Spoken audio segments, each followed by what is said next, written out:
చూసేసినట్టు. అసలు ఏమన్నా అర్థం ఉందా? పార్టీ అసలు గ్రౌండ్ లెవెల్లో ఎవడూ నడపట్ల. అంటే మరి పార్టీ పగ్గాలు ఇంతవరకు ఎవరు చేపట్టినట్టు? అదే మనోహర్ మరి నాగబాబు గారు చేపట్టినట్ట. బేసిక్ గా చెప్తుంది అదే. ఒక మామూలుగా పరిపక్వతతో కూడిన మాటలు మాట్లాడాలి. నేను ఇన్నాళ్ళు సీరియస్ గా తీసుకోలేదు, 12 ఏళ్ళు సీరియస్ గా తీసుకోకూడదు ఏంది? నువ్వే జగన్ అధికారంలోకి రానియకుండా ఉంటానని పార్టీ పెట్టానంటే, తర్వాత మళ్ళీ నేను ఐడియాలజీ ఏంటి ఐడియాలజీ? అసలు ఇప్పుడు తెలుగుదేశం ఐడియాలజీ పేదల కోసం, వైసీపీ ఐడియాలజీ పేదల కోసం. ఆ ఐడియాలజీలు కాదు, రాజకీయ ఎజెండాలు. ఐడియాలజీ అనేది డిఫరెంట్.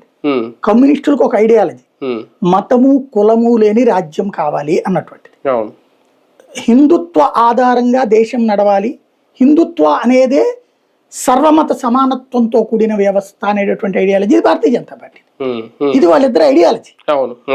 మైనారిటీలు బాగుంటే చాలు దేశం ఆటోమేటిక్, అంటే మైనారిటీలని ప్రేమించాలి మనం, హిందువులు ఎవరి దోవనాళ్ళు బతుకుతారు ఈ దేశంలో అనేటటువంటి ఐడియాలజీ కాంగ్రెస్ దగ్గర.